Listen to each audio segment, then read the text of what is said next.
Sed bienvenidos y bienvenidas una vez más aquí a vuestro canal, Cuentos Inmortales TV. Hoy estoy aquí para compartir dos nuevos relatos de la colección Relatos Verídicos de la Vida Americana. Como bien sabéis, y si no lo sabéis os lo recuerdo, la primera entrega de esta colección la empecé el domingo y os la traje como un directo. Estuve en directo narrándoos hasta 12 relatos de esta colección. 12 relatos que tienen que ver todos con el personaje principal, que es un animal, ¿de acuerdo? Entonces hoy estoy aquí para ese cuento que es un poquito más largo y no os lo pude dejar en el directo porque no me gustan los directos leer relatos demasiado extensos. Os lo traigo ahora aquí. Entonces me sirve para los que no habéis visto el directo que veáis de qué va exactamente, y para la gente que ya lo ha visto, pues dejarle un relato nuevo. Ahora mismo aquí os dejaré en la tarjeta de descripción, a ver si aparece ahí, el enlace que lleva a ese directo donde podréis escuchar estos relatos. Ahí en el directo explico en qué consisten. Estos relatos consisten en lo siguiente. Mirad, en un programa de radio norteamericano hicieron un llamamiento a los oyentes, es decir, los invitaron a que les enviaran escritos que tuvieran que ver con una historia real que les hubiera acontecido. Y se seleccionaron una serie de relatos. Yo creo que os traigo los más interesantes. Esta colección la haré, creo, en un principio en directo. Siempre la haré en directo. Y como he dicho, los relatos más extensos os los dejaré después en un vídeo aparte. Bueno, pues hoy traigo dos relatos, uno titulado Vértigo, que tiene que ver con el directo anterior porque el personaje principal es un animal, y el segundo relato ya introduce el siguiente directo que todavía no lo he hecho y que espero hacerlo mañana, y tendrá que ver con historias reales, pero en este caso cuyo personaje principal, personaje entre comillas, es un objeto. Bueno, el primer relato se titula, como he dicho, Vértigo, y este segundo se titulará El muñeco. Bien, espero, como siempre, que os guste. Muchísimas gracias a los que estuvisteis en el directo, yo me lo pasé genial con vosotros y espero que estos dos cuentecitos o historias reales os gusten. Y como siempre digo, sin más dilación, comencemos.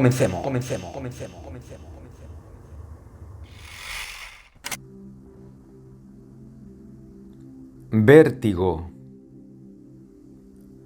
Cuando tenía 10 años, mi familia se mudó a Apple Valley, un pequeño pueblo situado en el desierto alto de California. Mi padre era piloto de pruebas y estaba destinado en la base de George de la Fuerza Aérea desde el verano de 1964. Nos instalamos en una casa color mostaza situada en un amplio vecindario que incluía otras dos casas, un millar de arbustos de creosota, árboles de Josué y cactus desperdigados en 5 kilómetros a la redonda, menos en una dirección, aquella en la que el río Mojave nos lanzaba guiños de luz 2 kilómetros desierto adentro. Mi padre medía 1,90 m y tenía unas cejas increíblemente pobladas. Tenía una risa tan grave que yo notaba la vibración de sus carcajadas en mi propio estómago. Imitaba el relincho de un caballo como nadie. Sabía hablar un dialecto de Taiwán y bastante bien el alemán. Solía realizar espectáculos aéreos individuales en todos los pueblos en los que vivimos, y en su pueblo natal, donde era considerado un héroe local, habían puesto su foto en una gasolinera. Murió en un campo de prisioneros en Vietnam del Norte en 1967, a la edad de 41 años. Yo admiraba las virtudes de mi padre. Le encantaba correr riesgos, que afrontaba con actitud decidida y tenía un optimismo sin límites. Cuando vivíamos en Taiwán, cogía el autobús todas las semanas para ir a Taipei, donde un carpintero local y él construyeron un velero de la clase Lightning. Lo transportamos a Estados Unidos y llegó último en todas las regatas en las que participamos en la bahía de Chesapeake. Mi padre siempre estaba impaciente por probar cosas nuevas, por introducir cambios divertidos en nuestras vidas. A veces, alguno de nosotros no estaba muy convencido o tenía miedo de correr riesgos, pero él siempre conseguía darnos ánimos para que lo intentásemos. Ahora que pienso en mi padre desde la perspectiva de mis 44 años, sé que lo que más amaba de él era su fragilidad. Y como despertaba en mí ese sentimiento, también desarrollé el deseo de protegerle. Creo que en mi familia todos sentíamos lo mismo. Le admirábamos por su exuberante energía, pero también temíamos por él. Tal vez fuese porque depositaba tales esperanzas en todo lo que hacía, que nos dábamos cuenta de lo duro que nos resultaría verle desilusionado, frustrado o herido. Al poco tiempo de mudarnos a Apple Valley, compramos un caballo al que llamamos Vértigo. Era un caballo palomino, grande, bonito y testarudo. Un caballo entrenado para desfiles, cuyos años de cabalgada arrogante y lucimiento le habían dotado de un carácter despierto, aunque amargado al mismo tiempo. No sé a mis hermanos, pero a mí, Vértigo me daba miedo. Él lo notaba y parecía saborear mi desasosiego y mis titubeos, levantando uno de sus cascos con aire amenazador y dándome coletazos cada vez que me acercaba. Sin embargo, mi padre estaba deseando montarlo y no le importaba pasar horas aprendiendo a cuidarlo y a utilizar las distintas formas de arreos. La tarde de un sábado de julio del año 1965, mi padre ensilló a Vértigo y salió rumbo al río Mojave. Todos fuimos hasta el establo para verle. Incluso mi madre se quedó por allí cerca, arrancando las malas hierbas que crecían alrededor del porche de la casa. Primero mi padre almohazó las crines y la cola de Vértigo. Mientras lo hacía, el caballo volvió la cabeza y empujó con la boca el punzón para limpiar cascos que colgaba del poste del corral. Cayó sobre la tierra seca. Impertérrito, mi padre comprobó el estado de los cascos de Vértigo. Este suspiró y resopló, y a continuación se dedicó a soltar de la barra las cuerdas de la brida. Segundos más tarde se alejó dando brincos. ¡Gia, gia, gia!, relinchó mi padre con suavidad, mientras estiraba el brazo para coger la brida. Volvió a atar el caballo al poste y se puso manos a la obra, colocándole la brida, ensillándolo y ajustando las hebillas y las cinchas. Vértigo resoplaba y se sacudía. Cabeceó de un lado a otro y golpeó con sus crines la cara de mi padre. ¡Gia, gia, gia!, fue lo único que dijo mi padre. Por fin estaba todo listo. Hacía un día seco y caluroso. Serían las 3 de la tarde. Recuerdo la imagen de los dos alejándose. Mi padre con el torso desnudo, pantalones vaqueros y zapatillas de tenis. El caballo avanzando lenta y pesadamente, con la cabeza gacha, mordisqueando de vez en cuando alguna brizna de hierba y resoplando a las hormigas. Mi padre tiró con fuerza de las riendas y Vértigo sacudió la cabeza agitando sus blancas crines. No sé qué fue lo que nos retuvo a todos aferrados a la valla del establo o a mi madre a la azada y a las malas hierbas, pero lo cierto es que ninguno de nosotros se movió. Nos quedamos observándoles mientras se alejaban hacia el río. Vértigo moviéndose cansinamente y parándose en seco. Mi padre tirando de las riendas, las crines agitándose malhumoradas. Finalmente desaparecieron de la vista más allá del límite del desierto y se internaron en un territorio más amable, en los frescos dominios del río Mojave. Creo que después los chicos fuimos entrando en casa, donde se estaba más fresco, cada uno a dedicarse a sus cosas. No recuerdo a dónde fui ni lo que hice entonces. Solo recuerdo que mi madre nos llamó un par de horas más tarde para que saliéramos. Nos pusimos los 6 en línea, usando las manos como viseras para protegernos los ojos del sol, oteando el terreno comprendido entre nuestra casa y el río. Vi a Vértigo haciendo cabriolas y avanzando hacia nosotros de lado, con la cabeza y la cola en alto como si estuviese desfilando y la brisa peinara sus crines. No parecía tener ninguna prisa por regresar. Se detuvo y se puso a pastar entre los arbustos. Estaba todavía a cierta distancia y el río refulgía detrás de él. El estómago me dio un vuelco al pensar que podía haberle pasado algo a mi padre, que el caballo lo había tirado y que estaría en el suelo, solo, lleno de espinas de cactus o aún peor, de hormigas coloradas y de escorpiones. Pero entonces le vi, corriendo de forma extraña sobre la arena blanda hacia donde estaba Vértigo. El caballo sacudió la cabeza, pero continuó pastando en aquel yermo de matojos. La silla colgaba ladeada sobre su lomo de manera precaria. Mi padre se acercó y le vi estirar el brazo para coger las riendas. Vértigo apartó la cabeza y se alejó trotando, no en línea recta hacia casa, sino en diagonal, con la cabeza muy erguida, como si supiese que lo estábamos observando. Poco después volvió a pararse en seco y a mordisquear la hierba. Mi padre, que seguía en el mismo sitio donde le había dejado el caballo, bajó los brazos y permaneció quieto durante un momento. Después volvió a encaminarse lentamente hacia el animal. Otra vez, Vértigo esperó a que mi padre se acercase y estirase el brazo para cogerle las riendas. Esta vez el caballo saltó a un lado, como sorprendido, y volvió a alejarse trotando. Nosotros observábamos en silencio. Mi madre se apoyó en la azada y suspiró. Vértigo se burló de mi padre una y otra vez, aproximándose todo el rato en zigzag hasta llegar a nuestros dominios. Después del cuarto intento de mi padre de alargar el brazo para luego no alcanzar las inquietas riendas, yo estaba segura de que se sentiría frustrado y furioso.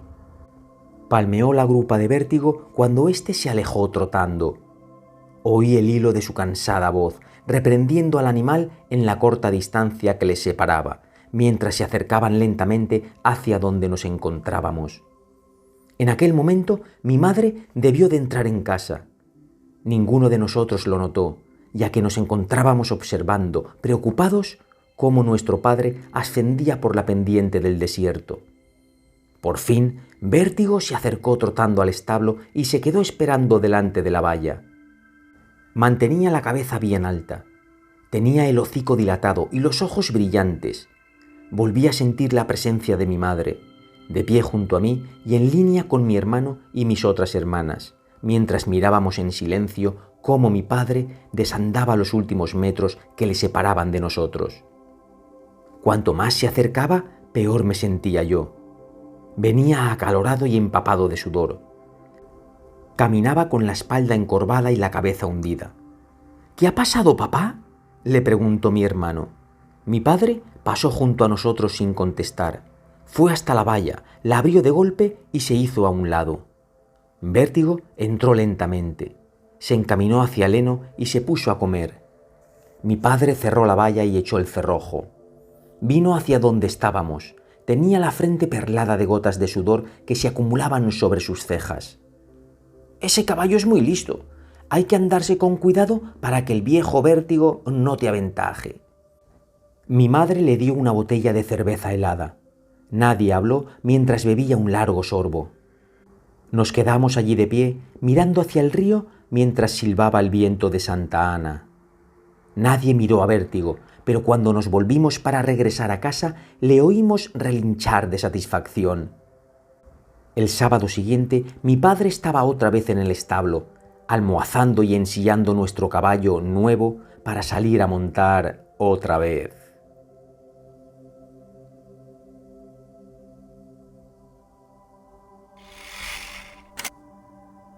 Está bien, queridos oyentes de Cuentos Inmortales TV.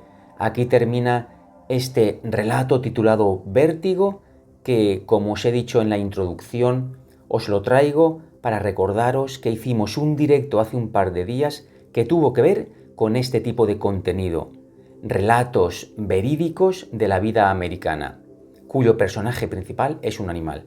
Y ahora vamos a pasar al siguiente cuento, al siguiente relato, a la siguiente historia real, porque próximamente haré un directo que tendrá que ver con estas historias reales cuyo personaje principal es un objeto, personaje entre comillas. Y el relato que os dejo ahora se titula El muñeco. Al final del vídeo me despediré y estaré un ratito más con vosotros. Espero que esté siendo de vuestro agrado. Si es así, por favor, gracias a todos aquellos que me dejan su like. Sigamos.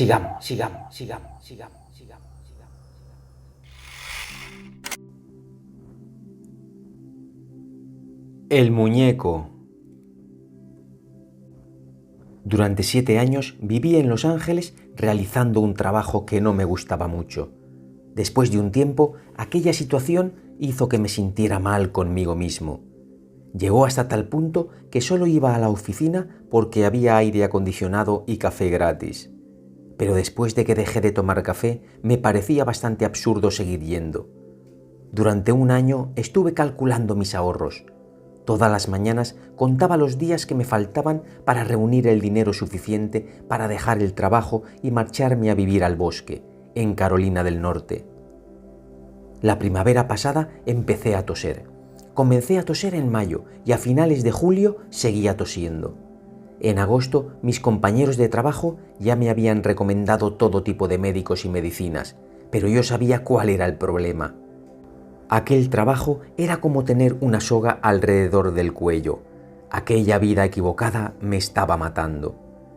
Después de pasar 4 meses tosiendo tanto que creí que se me romperían las costillas o que empezaría a escupir las tripas por la boca, acabé por despedirme. El Día de los Trabajadores conduje a través del país para hacer lo que había dicho que iba a hacer. Todo el mundo pensaba que estaba loco por irme a vivir al bosque. Lo cierto es que a pesar de estar convencido de que aquello era lo que quería hacer, había momentos en los que yo también dudaba. Una noche, cuando ya hacía un mes que me había ido de Los Ángeles, me puse un poco de los nervios. Preparé la cena, pero no sé por qué, no tenía ganas de comer. No podía quedarme quieto en la silla. Comencé a sentir la misma sensación de depresión y ansiedad que tenía en el trabajo y me sentía atrapado. Quería salir a observar la puesta de sol. Tenía tal ansiedad que dejé la comida en el horno, me metí en el coche y me marché sin saber a dónde. Después de un rato me encontré conduciendo junto al río mientras escuchaba una historia en la radio pública nacional sobre un incidente que había tenido lugar en Los Ángeles. Algo sobre ordenadores y el año 2000. Mi mente me llevó hasta Marcus, mi amigo y compañero de oficina que trabajaba con ordenadores. Me di cuenta de que no le había llamado desde que me marché y de pronto empecé a preocuparme. Marcus estaba sufriendo y me juré que me pondría en contacto con él en cuanto pudiese. Mientras tanto, algo me hacía seguir adelante. Llegué a un parque donde suelo sentarme a observar el paso del río, pero aquella vez no me detuve. Continué hasta llegar a una vieja oficina de correos que está junto al río. Es un lugar tan bonito que muchas veces he pensado presentarme al examen para funcionario de correos. Aunque tengo una sucursal de correos cerca de mi casa, suelo conducir hasta esta otra con el solo fin de acodarme en la barandilla y observar el paso del río. Quiero decir, eso es lo que suelo hacer. Pero aquel día no me conformaba con observar. Tenía que acercarme más. Había habido una sequía de 3 meses, así que nunca había visto el río tan bajo. Me puse a andar por las rocas pensando en mi amigo. Recordé que Marcus no sabía nadar y pensé que él nunca hubiese cruzado un río caminando entre las rocas. Intenté no pensar en Marcus porque me angustiaba mucho. Intenté imaginarme que una bella sirena acudía a mi cabaña a las noches de frío en busca de calor y que bebíamos juntos una botella de vino. Pero no lograba retener su imagen y Marcus volvía a ocupar mis pensamientos. No me lo podía sacar de la cabeza. Marcus es negro, bajo y fornido, una persona muy inteligente y tan lógica que a menudo resulta ilógica. Puede ser sensible y grosero y, sin embargo, a veces rechaza a la gente con brusquedad. Una vez, cuando le pregunté si iría a visitarme después de que me mudase, puso Strange Fruit, cantada por Billie Holiday.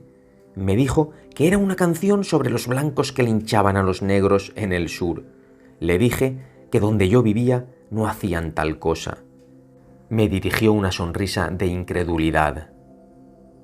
Allí, sobre las rocas, echaba de menos a Marcus, pero sobre todo estaba preocupado. A veces bebía mucho y conducía demasiado rápido.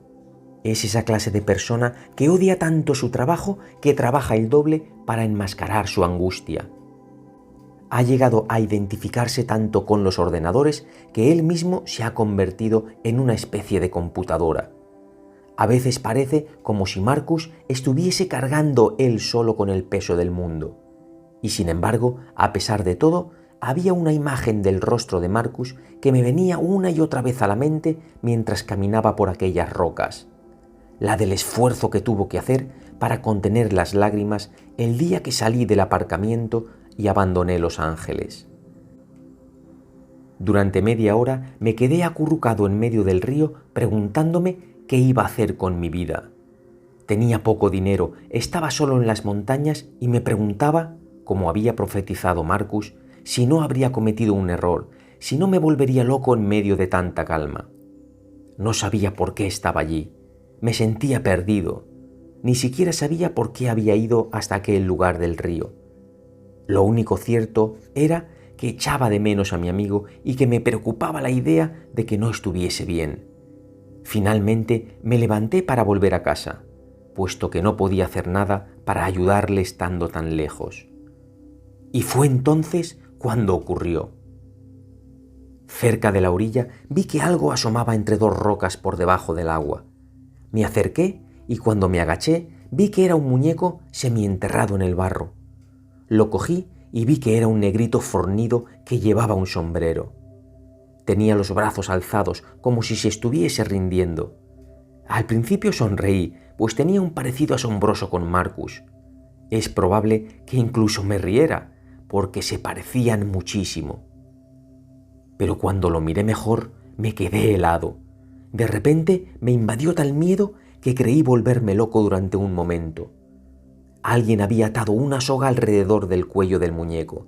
Lo habían atado para ahorcarlo y después lo tiraron al agua para que se ahogase.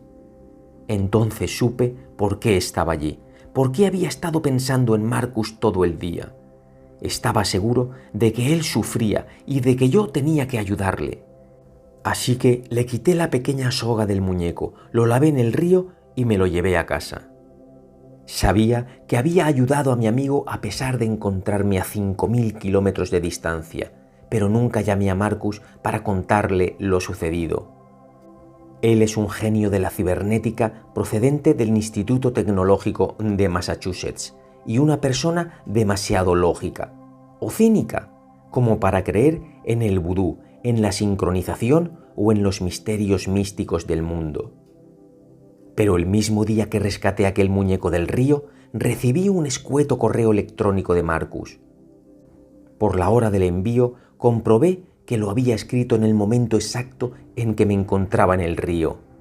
Me contaba que estaba trabajando en medio de los preparativos caóticos para el año 2000. Era una diatriba sin pies ni cabeza, una especie de monólogo interior sobre las mujeres y el trabajo, y en la que hablaba con franqueza acerca de emprender algo que realmente deseaba hacer en su vida. Decía que quizás vendiese su casa para irse a vivir a Francia o para navegar alrededor del mundo. Acababa diciendo: «Pero hoy me sucede algo raro y maravilloso. Me siento más ligero. Es como si me hubiese sobrevenido una repentina claridad y la certeza de que ya no soy prisionero de nadie. Sigo estando aquí, pero ya no soy prisionero de nadie. Por primera vez en toda mi vida me siento libre». Nunca le conté esta historia a Marcus. El muñeco del río vive ahora en mi casa, en un cuarto donde no hay ordenadores ni ningún aparato electrónico. Está sentado en un estante frente a la ventana, desde el que ve los árboles y la luz. El muñeco parece muy feliz de vivir así.